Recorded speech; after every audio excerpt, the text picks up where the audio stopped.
The Jack Benny Program.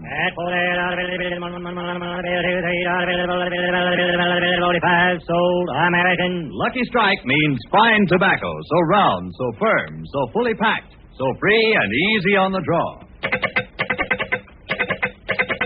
LSMFT. LSMFT.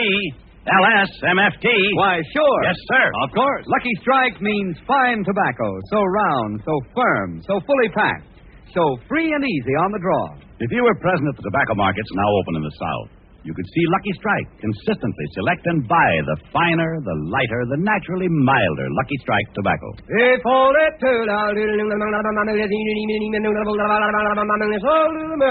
And this finer, lighter, naturally milder Lucky Strike tobacco means real deep-down smoking enjoyment for you. So smoke the smoke tobacco experts smoke. Lucky Strike.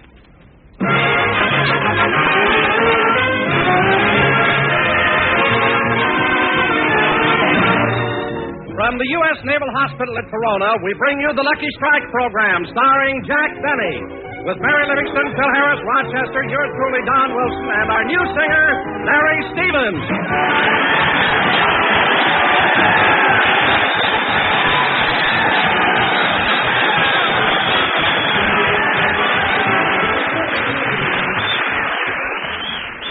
And now, ladies and gentlemen, as you all know, one of America's great naval heroes, Captain James Lawrence, once said, "Don't give up the ship." So now we bring you a man who wouldn't give up anything, Jack Benny.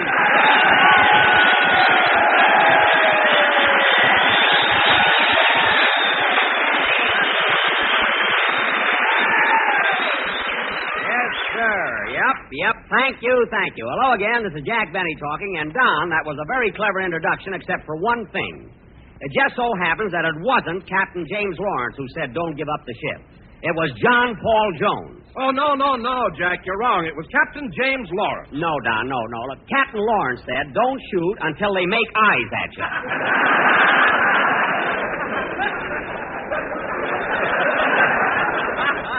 It was John Paul Jones who said, "Don't give up the ship." It was Captain James Lawrence. It was John Paul Jones, and I ought to know because I'm an old Navy man myself. Say, that's right, Jack. You were in the Navy during the last war, weren't you? No, not only was I in the Navy, but wherever there was any fighting going on, Benny was right in the thick of it. Oh, kid, I was right in there every minute. Really, Jack? Where were you? At Great Lakes.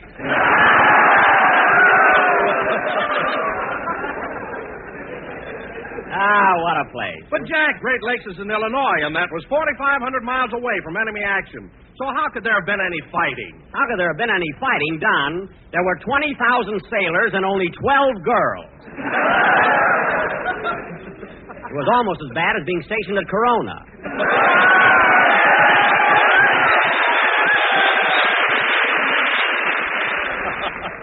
After 6 o'clock. Say, Jack. On a rainy night. Say, Jack. When you're flat broke. Say, Jack. And no matter where you go, you're followed by a smooch patrol.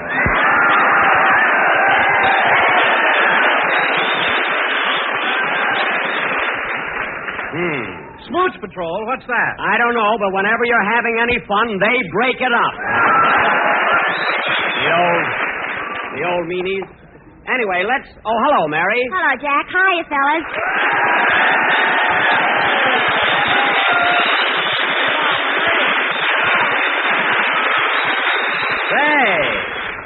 Say, you got a nice reception there, Mary. Why not? These boys know a trim craft when they see one. Well, now, wait a minute, Mary. That's pretty egotistical. My goodness, you think you were Betty Grable or somebody. Look, Jack, as long as Betty Grable is in Hollywood, I'm somebody here. You're right at that, Mary. See, they agree with you. You're right at that, Mary. You really look nice today in that new outfit you're wearing, but that material's kind of thin, isn't it? Well, it's supposed to be, Jack. This is what you call a peekaboo blouse. A peekaboo blouse? First one I've ever seen with a Venetian blind. Peekaboo. Jack, that's lace. Lace? You know, like the kind you've got on your shawl. Oh, yes, it is. But, Mary, you didn't have to mention my shawl here. You know, I only wear it around the house. I know. What are you laughing at? Every time you sit in a rocking chair, you look like Whistler's mother. Mary, when you're knitting socks for the boys in the service, you don't care how you look. So there. Say, Jack, you mind if I ask Mary a question? No, Don, go ahead. Well, you see, Mary, Jack and I were having a little Oh, discussion. Don, don't be such a hard loser. What's the matter? What's it all about? Mary, tell Don who it was that said, don't give up the ship. Admiral Farragut. Oh, for heaven's sake. Mary, Admiral Farragut said, full speed ahead and oh fudge to the torpedo.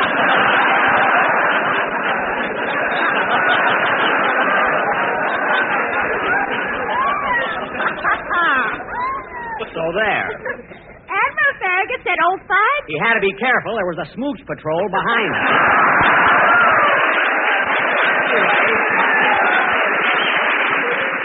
Anyway, Mary, it was John Paul Jones who said, don't give up the ship. No, Jack. John Paul Jones said we have just begun to fight. Don, let's not argue about it. We're up here at the Corona Naval Hospital, so let's do a good show, because after... Mr. Benny, call surgery. Mr. Benny, call surgery.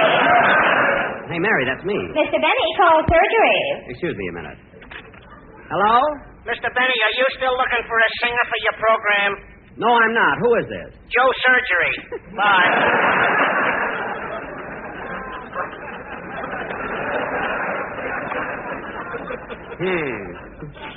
Jack, who was that? Joe Surgery, a kid I used to go to school with in Waukegan. Now, let's see. Where were we before Oh, Jack, here comes your new singer, Larry Stevens. Oh, yes. Hello, Larry. Hello, Mr. Benny.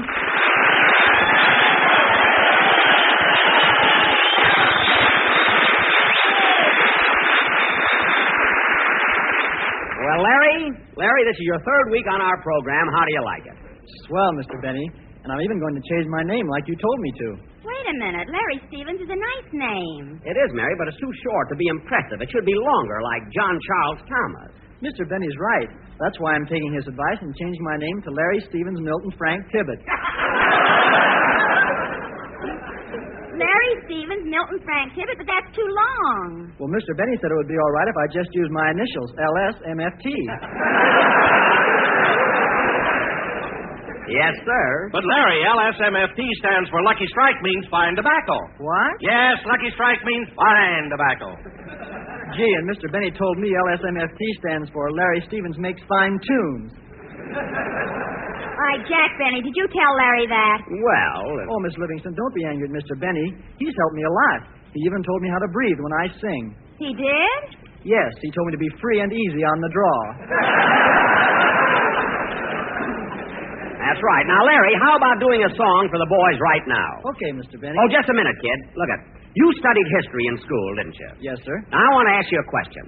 I just had an argument with Don Wilson, and you can settle it once and for all.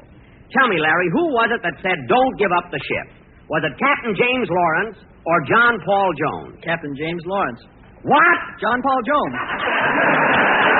There you are, Wilson. That ought to hold you. Go ahead and sing, kid.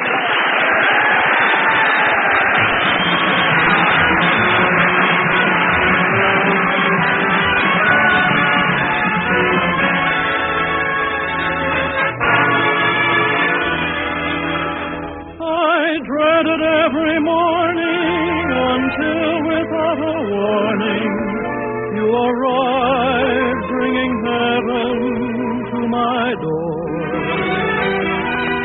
It's the dawning that I've waited for. What a difference a day made, 24 little hours. The sun and the flowers where there used to be rain. My yesterday was blue, dear. Today I'm part of you, dear. My lonely nights are through, dear, since you said you were mine. What a difference a day made. There's a rainbow before me. Skies above can't be stormy. Since that moment of bliss, that thrilling kiss. It's heaven when you find romance on your lips. What a difference a day makes, and the difference is you. Cuando vuelva a tu lado y estés sola contigo, las cosas que te digo no repitas jamás por compasión. It's heaven when you find romance on your menu. What a difference a day makes, and the difference is you.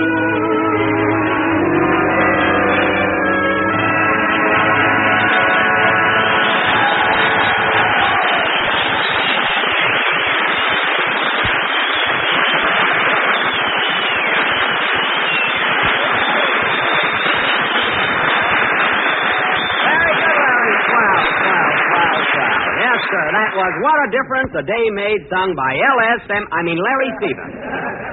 And very good, Larry. Thank you, Mr. Benny. Say, Larry, aren't you thrilled being here today and singing for all these sailors? I sure am. And say, Mr. Benny, didn't you tell me that you were a hero during the last war? A hero?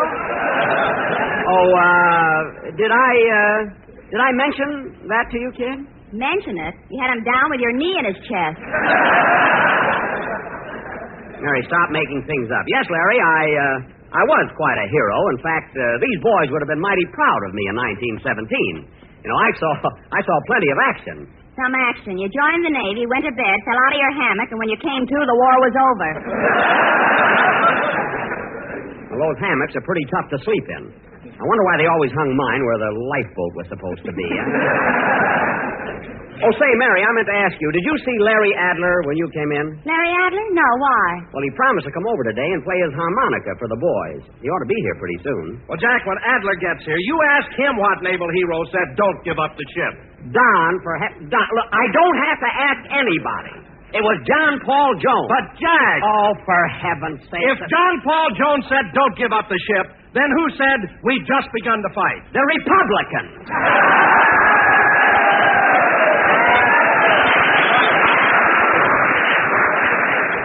That's who. Oh, Jack, you're just trying to get out of it. I am not, Mary. Now, I know every famous saying in history and who said it. All right, Jack, then tell me who said, give me liberty or give me death.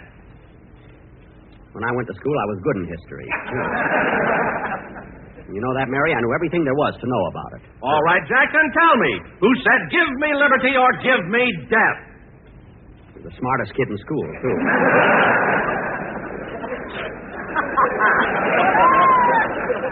You know, Mary, I knew more about history than any kid in my class. There wasn't a thing... Then, for heaven's sakes, tell me who said, give me liberty or give me death. I don't know. He must have said it after I left school.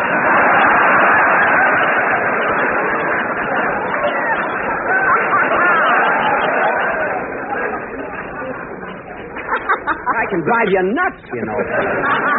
Now, look, let's drop the whole thing, will you, fellas? All right, but it was Patrick Henry who said that. As if I didn't know. And I still say it was John Paul Jones who said, don't give up the ship. He said it in 1812 in the latter part of December. Morning or afternoon? Never mind. Anyway, we didn't come up to this naval hospital just to argue. Hello, Jackson. Hiya, fellas.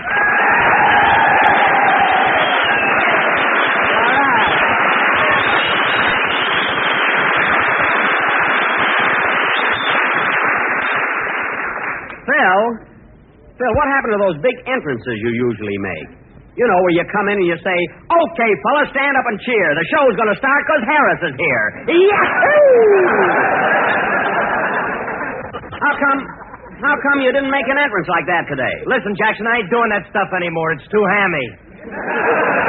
Well, I've been telling you that for 8 years. What finally convinced you? Well, it just ain't paying off anymore, that's all. The last time I made one of them entrances, I yelled, "Okay, kids, beat your skin and get ready to laugh, because Harris came in a zoot." Zoo. And would you believe it, Jackson, when I made that entrance, the people just stared at me like I was a dope.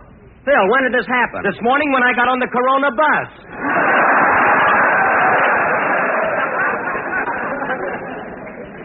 Well, imagine getting on the Corona bus and going into your act. Phil, are you crazy? What are you talking about? Last week I did it on the Riverside bus and I was held over for 2 round trips. Oh, say, Phil, I want to ask you a question. Oh, John, there you go again. You know I'm right. Why don't you give up? Well, it won't hurt to ask Phil, unless you're afraid. I'm not afraid, and I'll ask him. Phil? Yeah. What did John Paul Jones say in 1812 in the latter part of December? Merry Christmas.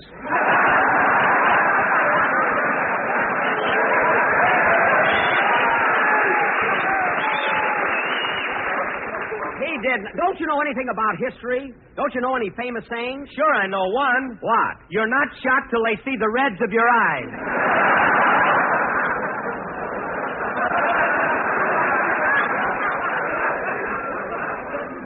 You're not shot till they see the reds of your eyes. Who said that? W.C. Field. Well, there's no use trying to prove anything with you. Anyway, the man who said don't give up the ship was John Paul Jones. And I hope this is the last time. Come in. Okay, kids, beat your skin. Get ready to laugh, because Adler came in a zoot. Well, Larry Adler.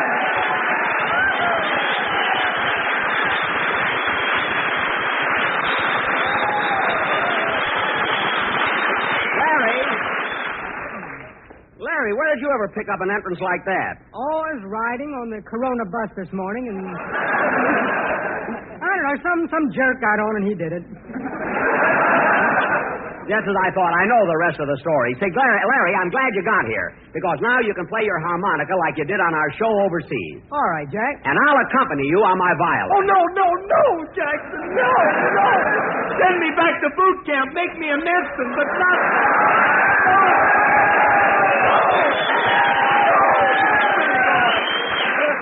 Phil, I was a big hit with my violin in the South Pacific, wasn't I, Larry? Well, I will say you were a curiosity to the natives. What do you mean? Well, all I know is a Ubangi came out and gave you the bird. What? And when you get a bird with them lips, they ain't kidding, Pop. All right, so one Ubangi didn't like me, happened to be a cousin of Fred Allen. I mean, anyway, Larry, you play something for the boys, and we'll play something together later. Huh? All right, Jack, I'll give them Holiday for Strings. Good. Hit it, boys. Come on. Let's go. Oh.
strings played by Larry Adler, and Larry, you certainly played a mouthful. You know, Larry, that's a fascinating instrument. Oh, you're right, Jack. You know, this is an instrument that really gets you. What do you mean? Well, I know a fellow who loved the harmonica so much he married a girl with every other tooth missing.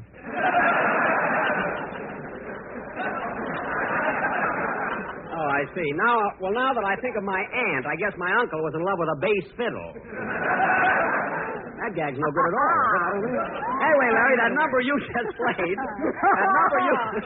Larry, that number you just played was terrific. Yes, it was, Larry. I enjoyed it very much. Why, thanks. And say, Mary, I meant to tell you, that's a very pretty outfit you're wearing. Well, thank you, Larry. But isn't that material awfully thin?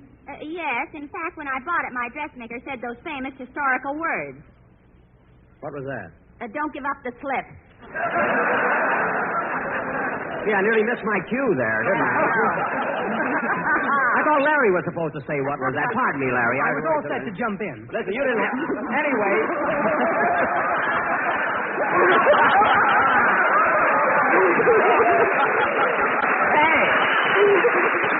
Hey, you're all right. You can be on my show again, Bud. You're all right. Anyway, Mary, you didn't have to say don't give up the slip. You know, you didn't have to start that all over again. Well, I'm glad you did, Mary. Now, Don. Go ahead, ask Larry Adler. Maybe he can settle our argument. Okay. Larry, who said don't give up the ship? Was it Captain James Lawrence or John Paul Jones? Captain James Lawrence. Well, that's gratitude. After all I did for you. What did you ever do for him? I introduced him to that girl with every other tooth missing. Now, listen, Larry, you and Don Wilson don't know anything about naval tradition. You've never been in the Navy. Now, I can bring any sailor up from the audience and prove what I'm talking about. In fact, hey, look, there's a sailor that just walked into the auditorium. Hey, Buddy, come here a minute, will you? Oh, me? Yeah. Will you come up on the stage for a minute? Show you guys. Now, sailor, I'd like to ask you a few questions. We're having a big discussion here over famous naval sayings, and I think you can help us. Do you know anything about naval expressions? Yes, sir. Well, tell me, what is the most famous saying in the Navy? Ask her if she's got a friend for me.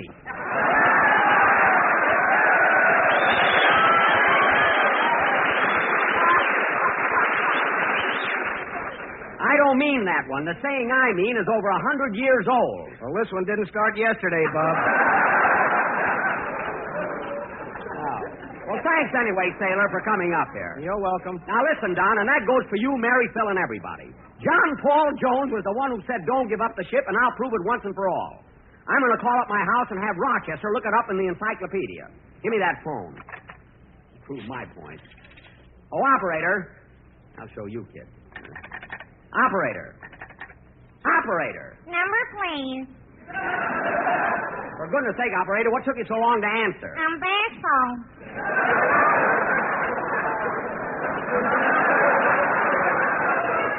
Well, stop blushing and get me my home in Beverly Hills. The number is Crestview 67071. Yes, sir. Bashful. Anyway, kids, when Rochester looks it up in the encyclopedia, you'll know I'm right. Believe me. Hello? Hello, Rochester.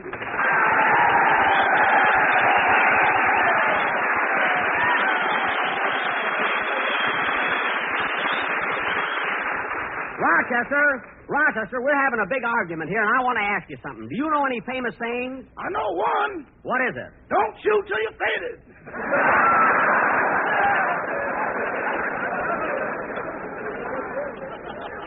Rochester, I'm talking about expressions that were said during the heat of battle. Well, this one wasn't out of the taffy pull. I don't mean that. Now, Rochester, do you happen to know who said don't give up the ship? No, sir. And do you know who said give me liberty or give me death? No, sir.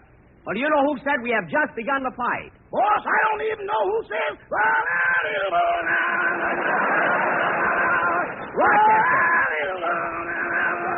Rochester, stop. Just a minute.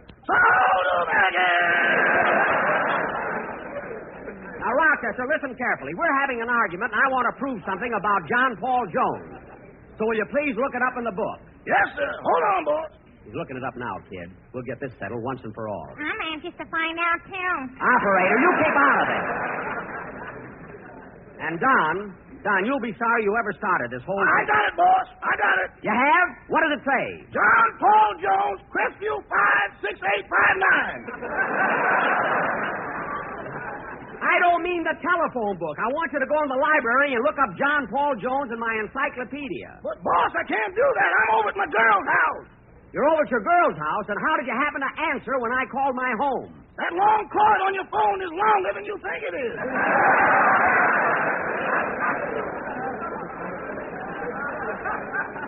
Rochester, that's ridiculous. Where does your girl live? In Pasadena.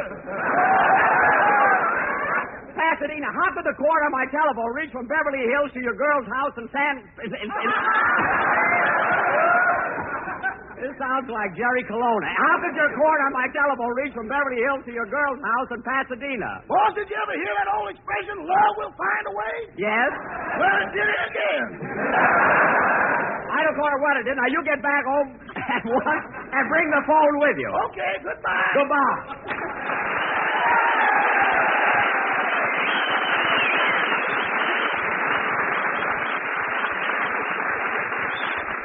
Well, I guess that'll show you, kid. What did Rochester say? He looked it up in the encyclopedia, and I was right. It was John Paul Jones who said, don't give up the ship. But, Jack, I heard you say something about Pasadena. That's where he said it in the Battle of Pasadena. I don't want to hear any more about it. Praise him. Jack, we'll be back in just a minute. But first, here are my good friends Effie Boone and Kenneth Delmar. Sold American. Lucky Strike means fine tobacco. Yes, Lucky Strike means fine tobacco. Independent tobacco experts present at the auctions can see Lucky Strike consistently buy the finer, the lighter, the naturally milder Lucky Strike tobacco.